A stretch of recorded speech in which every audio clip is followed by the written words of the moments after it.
پیغمبر اسلام صلی اللہ علیہ وآلہ وسلم کے معجزے۔ ستون کا رونا۔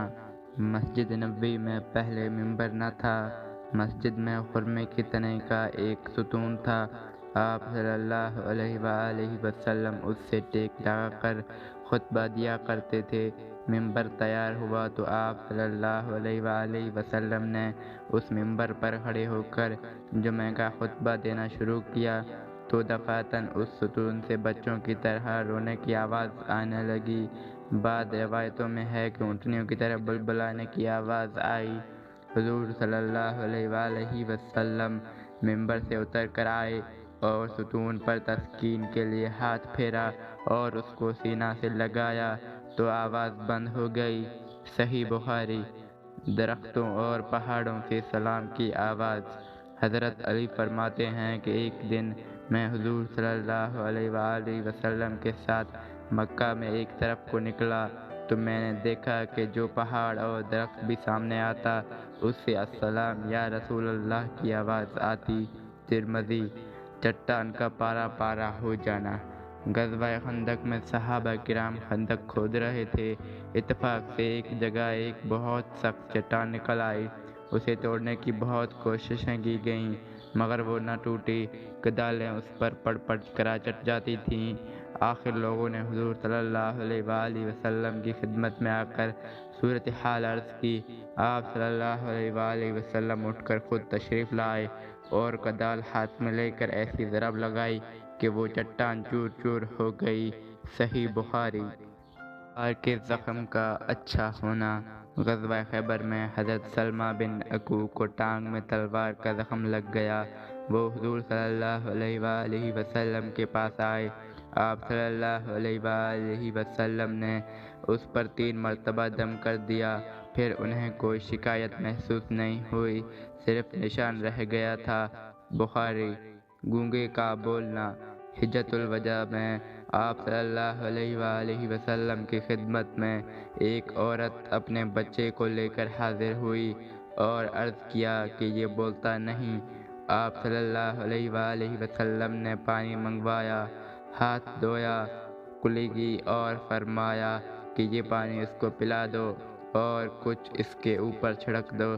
کچھ عرصہ بعد وہ عورت آئی تو بیان کیا کہ لڑکا بالکل اچھا ہو گیا ہے اور بولنے لگا ہے۔ سنن ابن ماجہ۔ بیمار کا تندرست ہونا۔ حضرت عثمان بن ابی العاص ایک بار سخت بیمار ہوئے۔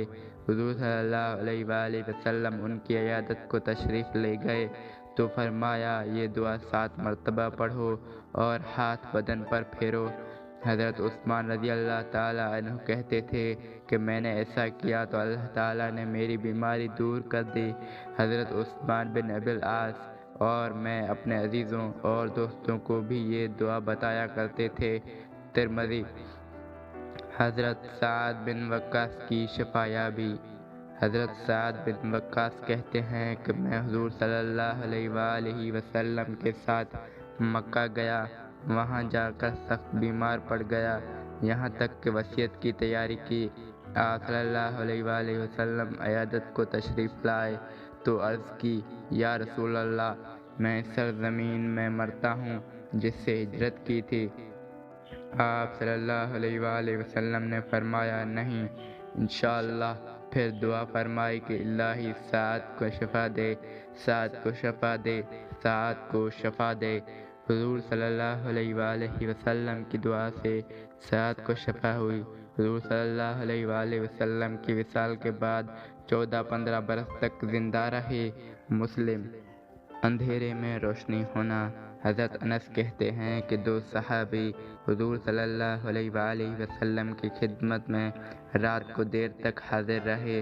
جب واپس ہوئے تو رات بہت اندھیری تھی مگر اللہ کی قدرت سے ان کے سامنے 2 چراغوں کی طرح آگے آگے کوئی چیز روشن ہو گئی۔ جب دونوں الگ ہو کر اپنے اپنے گھر چلے تو ایک چراغ ایک کے ساتھ اور دوسرا چراغ دوسرے کے ساتھ ہو گیا، یہاں تک کہ دونوں گھر چلے گئے۔ صحیح بخاری۔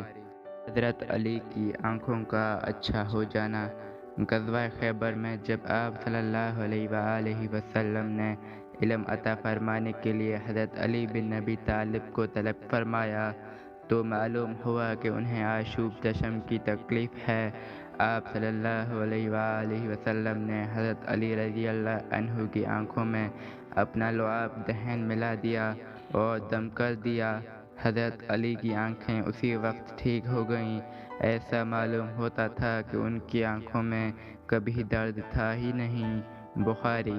حضرت انس کے حق میں دعا۔ حضور صلی اللہ علیہ وآلہ وسلم مدینہ میں تشریف لائے تو حضرت انس کی والدہ انہیں لے کر حضور صلی اللہ علیہ وآلہ وسلم کی خدمت میں لے کر آئیں اور ان کے لیے دعا کی درخواست کی۔ آپ صلی اللہ علیہ وآلہ وسلم نے ترقی مال و اولاد کی دعا دی۔ حضرت انس کا بیان ہے کہ آج اس دعا کی برکت سے میرے پاس بکثرت دولت ہے۔ میرے لڑکے اور پوتوں کی تعداد 100 کے قریب پہنچ چکی ہے۔ اس دعا کا یہ اثر بھی تھا کہ حضرت انس بن مالک کا باغ سال میں 2 بار پھل دیتا تھا۔ اس باغ میں ایک پھول کا درخت تھا جس سے مشک کی بو آتی تھی۔ مسلم۔ اونٹ کی فریاد۔ ایک دن آپ صلی اللہ علیہ وآلہ وسلم ایک انصاری کے باغ میں گئے۔ وہاں ایک اونٹ چلا رہا تھا۔ آپ صلی اللہ علیہ وآلہ وسلم کو دیکھ کر وہ بلبلانے لگا اور اس کی دونوں آنکھوں میں آنسو آ گئے۔ آپ صلی اللہ علیہ وآلہ وسلم نے قریب جا کر اس کے سر پر ہاتھ پھیرا تو وہ چپ ہو گیا۔ آپ صلی اللہ علیہ وآلہ وسلم نے دریافت فرمایا کہ یہ کس کا اونٹ ہے؟ لوگوں نے ایک انصاری کا نام بتایا۔ وہ بلوائے گئے تو آپ صلی اللہ علیہ وآلہ وسلم نے فرمایا، تم ان جانوروں پر جن کو اللہ نے تمہارا محکوم بنایا ہے رحم کیا کرو۔ اس اونٹ نے مجھ سے شکایت کی ہے کہ تم اس کو بھوکا رکھتے ہو اور اس کو تکلیف دیتے ہو۔ ابو داؤد۔ جنون دور ہونا۔ ایک شخص نے آ کر درخواست کی کہ یا رسول اللہ، میرا بھائی بیمار ہے، دعا کیجیے۔ پوچھا کیا بیماری ہے؟ عرض کی اس پر جنون کا اثر ہے۔ فرمایا اس کو لے آؤ۔ وہ آیا تو آپ صلی اللہ علیہ وآلہ وسلم نے قرآن مجید کی چند سورتیں پڑھ کر اس پر دم فرما دیا اور حضور صلی اللہ علیہ وسلم کے دم فرمانے کے بعد وہ کھڑا ہوا تو اس پر جنون کا کوئی اثر نہ تھا۔ سنن ابن ماجہ۔ اس تحریر میں کسی بھی قسم کی غلطی بشمول معنی، عملہ یا لفظی غلطی پر اللہ کریم کے ہاں معافی کا طلبگار ہوں، اور اگر کسی مسلمان بھائی کو اس تحریر میں کسی بھی قسم کا اعتراض یا غلطی نظر آئے تو براہ کرم معاف کرتے ہوئے اصلاح کی خاطر نشاندہی ضرور فرما دیجیے گا۔ شکریہ۔ دوستو یہ تھی آج کی ویڈیو۔ امید ہے آپ کو ویڈیو پسند آئی ہوگی۔ ویڈیو اگر پسند آئی تو ویڈیو کو لائک کریں اور کمنٹ میں ہمیں بتائیں کہ ویڈیو کیسی لگی، اور چینل کو سبسکرائب کر کے ساتھ میں لگے بیل آئیکن کو بھی پریس کر دیں تاکہ ہمارے ہر نئے آنے والی ویڈیو کی نوٹیفیکیشن آپ تک پہنچتی رہے۔